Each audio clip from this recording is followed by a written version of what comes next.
You're listening to the Cricket Podcast. Hello, everyone, and welcome to the Cricket Podcast for our Twixmas episode. I think that's what they call this time of year. We're recording on the 30th of January, and we've got a couple of cricket matches. 30th of January? And a couple more. 30th of January, yeah. Time month flies. forward. 30th of December, whatever. It's all the same. Isn't it? Look, time, you do lose track of it at this time It's of year. true, yeah. What day is it?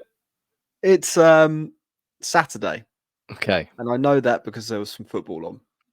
My only reference point for the whole of this period of year, Max, is the Boxing Day test matches, and then football that fits around that.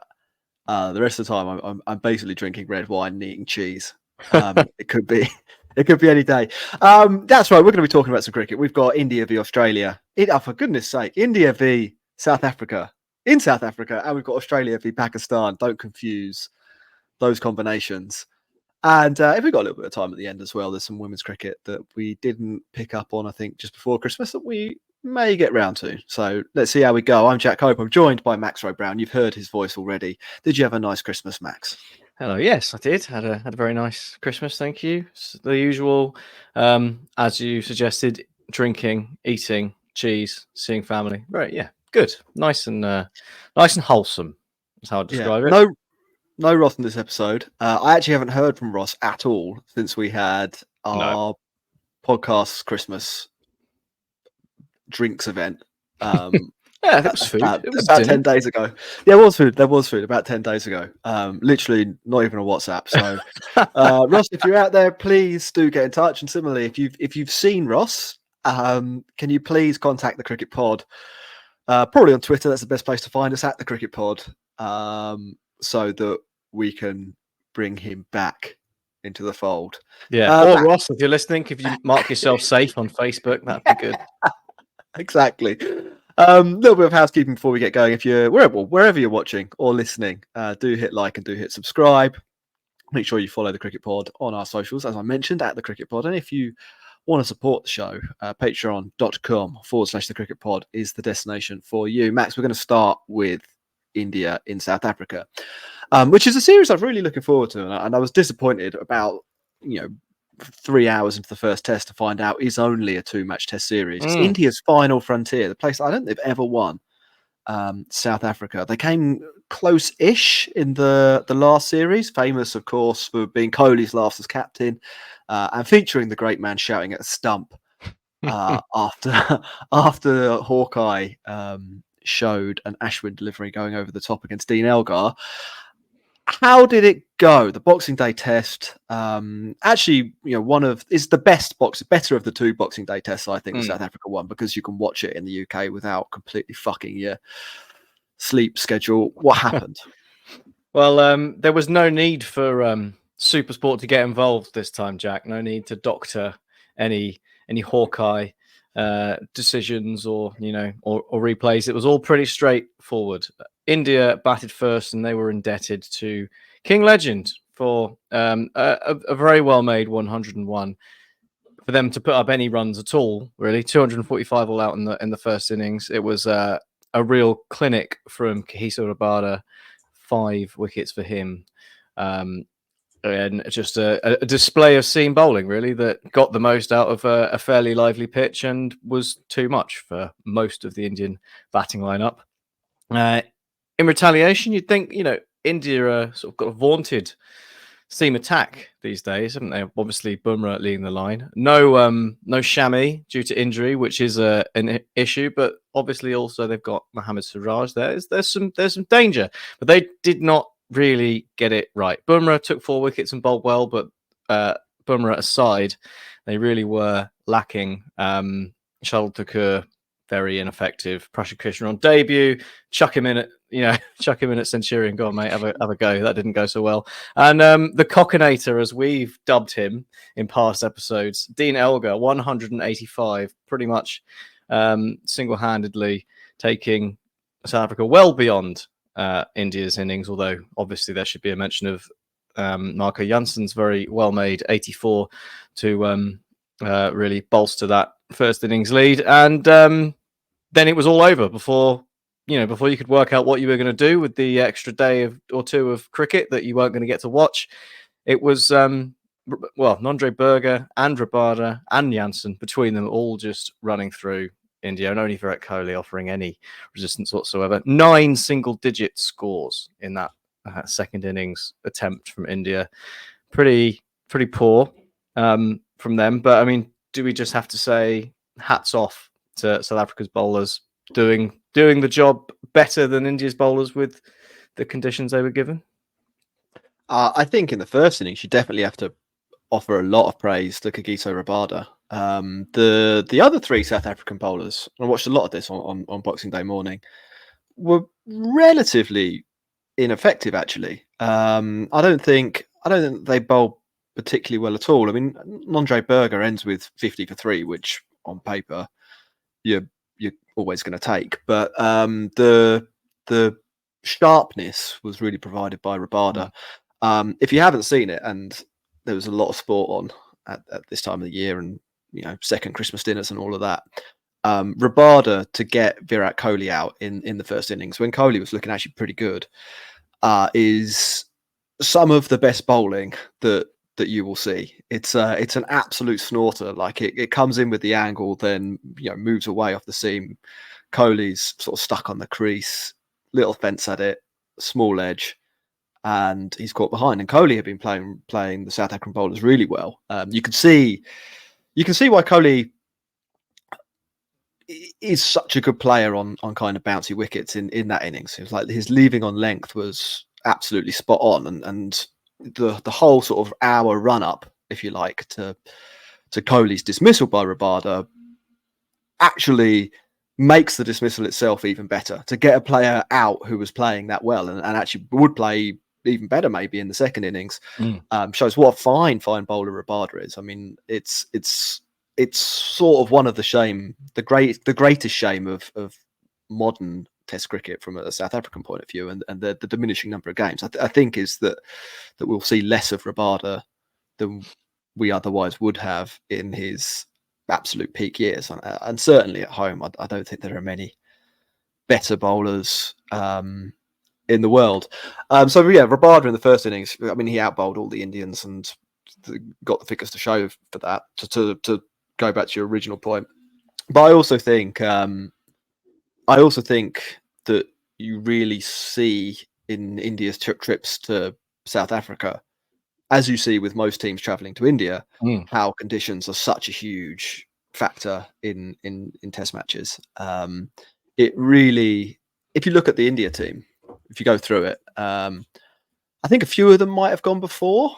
So because it wasn't that long ago, the last tour, maybe Shubman Gill was there, but Jaiswal, Gill, Shreyas Iyer, they're not the most experienced players, you would say, in South African conditions, which are probably the most extreme versus Indian conditions that you get.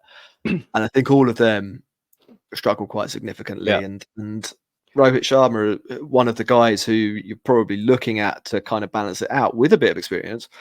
I'm not sure he's been there that many times. And he contributes 5 across the match. So. Yeah, I mean, and to further that point, I mean, the guys who did do well, you've got Virat Kohli, who is Virat Kohli. You sort of don't really need to explain much more than that. And King Legend, who actually has got quite a good record at Centurion and quite likes the ground, and they're the two that did do well. So it does show you the importance of getting that experience. And I do feel a little bit for Prashid Krishna and his debut, which sure. I think a word I read to describe it was forgettable, which I think is a diplomatic way of putting it, isn't it?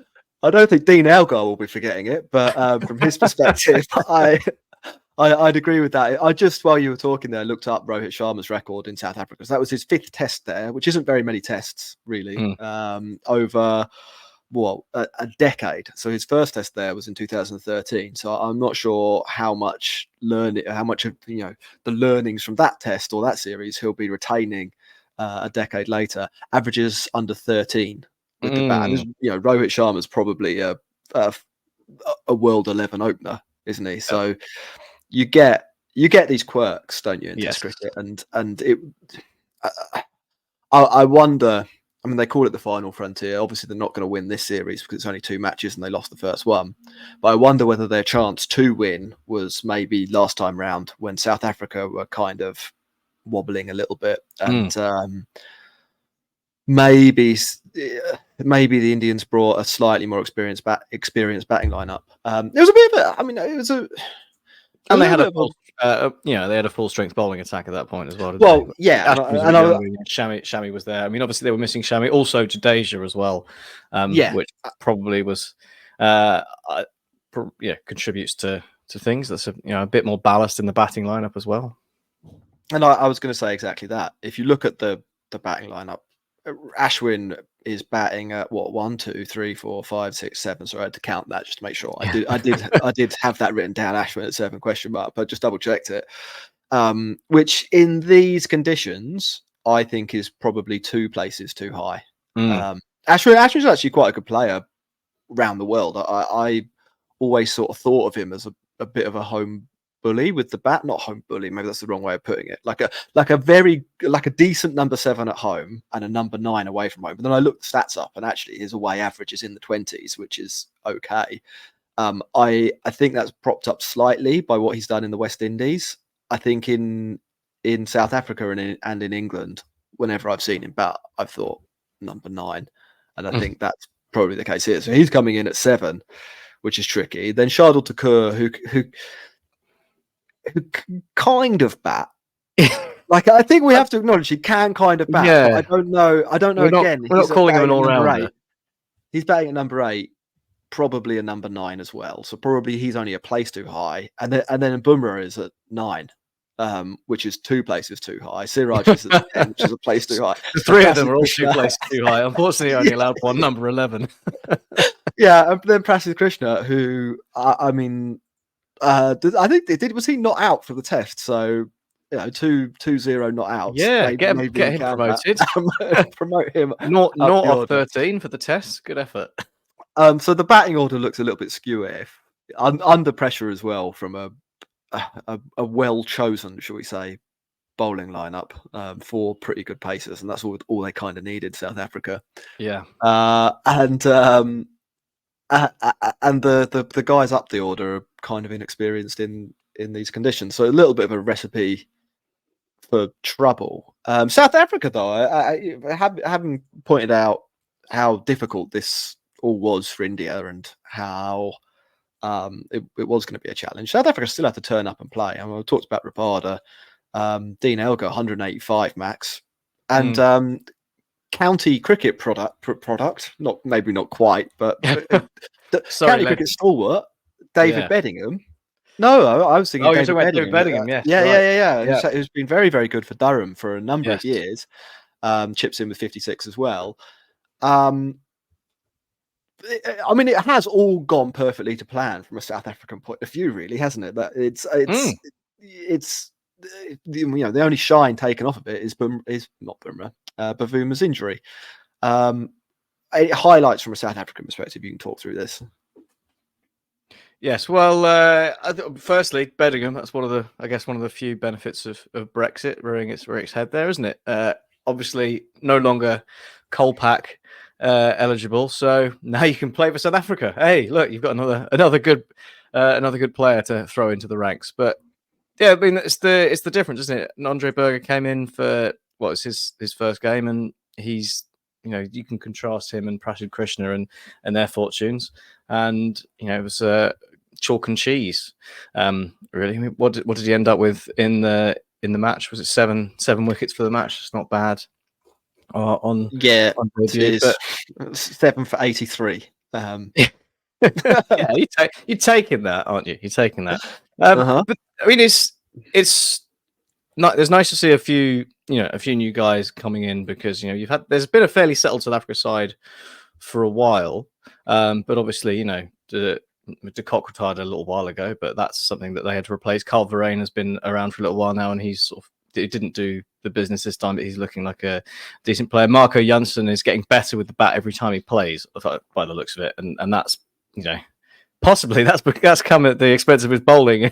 If you look at the numbers behind it, but in reality, that's such a useful player to have in that lineup to allow you to have some balance in there, and you think about some of the players that weren't playing. You've got the likes of Maharaj who can bat if they wanted to play a spinner. So you're sort of getting to a point now where South Africa have actually got this really nice, looking balanced side. The bowling attack's always been fairly fiery, but you've got new guys coming in, Kurtzer, Nondre looking the part.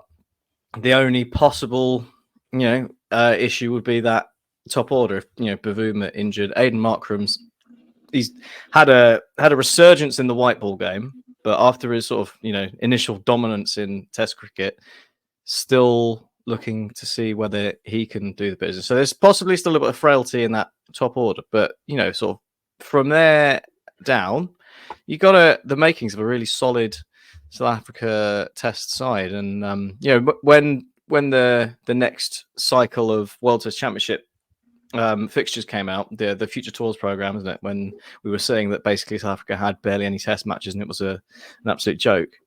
Maybe, given the inexperience of this India side playing in South Africa, if you don't give anyone the opportunity to come and play in South Africa, that's how they get to the top. Is that the kind of all along? The kind of New Zealand tactic where people go there so irregularly that they don't even bother learning how to play. Conditions are like, I mean, possibly. I was impressed with South Africa. Like you say, I think that batting lineup is better than the one that came to England 18 months ago, and that we weren't particularly impressed with. But I am not absolutely sold on it. I'd give it maybe a 6 or 6.5 out of 10. I want to see a little bit more from some of them. Dean Elgar retiring after the next match. We barely mentioned that. He's going to retire as captain with Bavuma's injury. Getting on a little bit, but I think again at home, quite a good player. And it'll be a blow to lose them. But then you go down the order and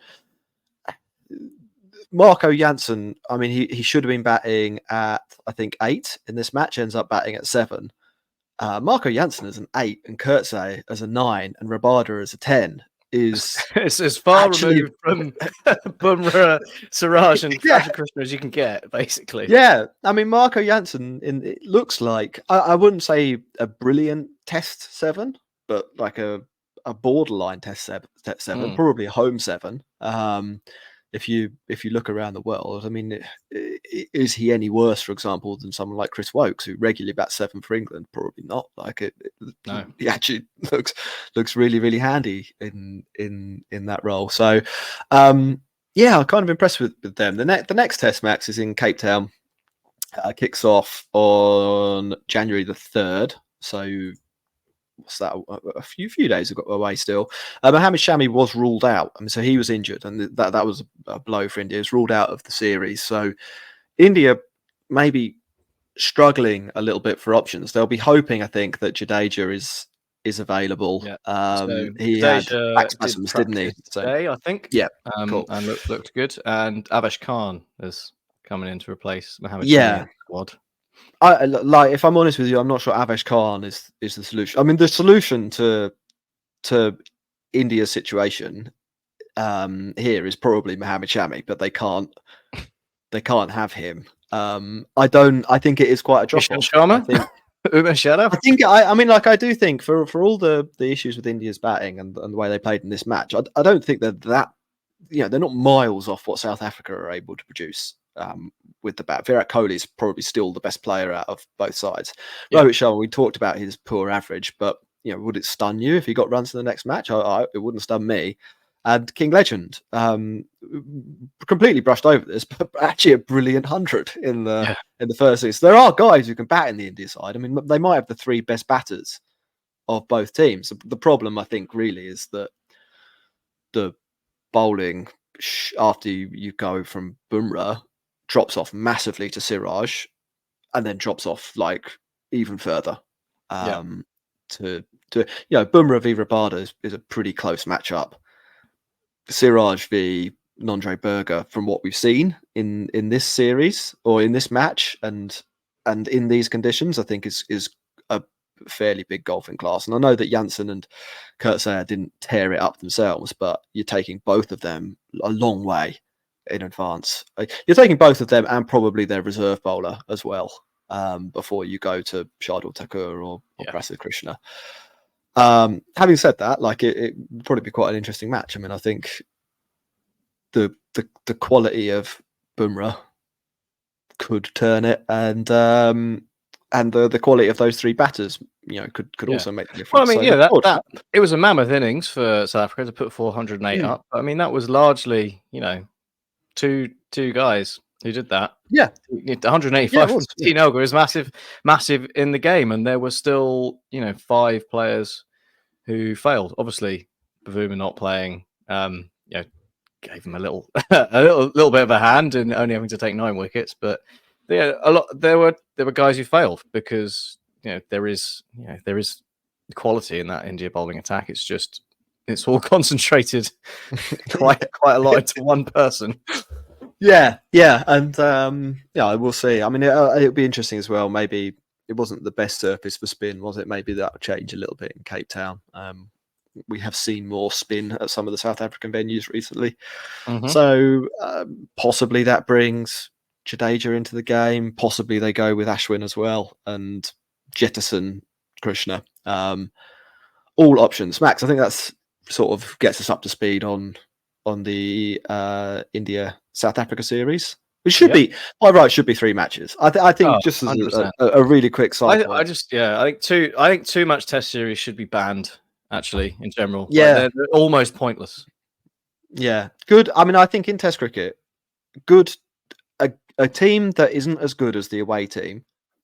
Right, let's start this again. If the home team isn't as good as the away team, but the conditions come into play to make it more even, that's generally when you get the best series. And I think this is one of those examples. Now, because it's over 2 matches and because India are 1-0 down, there's sort of kind of very little to play for already. I mean, it's India would be really happy with the draw, I'm sure, and South Africa obviously want to win, but there's no comeback story here. There's no adapting to the conditions. Like it would be really interesting to see 6 innings from Jaiswal and Shubman Gill. And again, it doesn't happen all the time, does it? Well, I guess it probably happens quite rarely, but you would like to have the last Test match of a series be the decider, and that is very unlikely in a 2-match series. The draws don't seem to happen so much anymore unless it's in England and rains a lot. Yeah. All right. Well, look, that's that. We're going to take a break. We're going to come back. We'll be talking Boxing Day Test in Australia this time as they took on and beat Pakistan.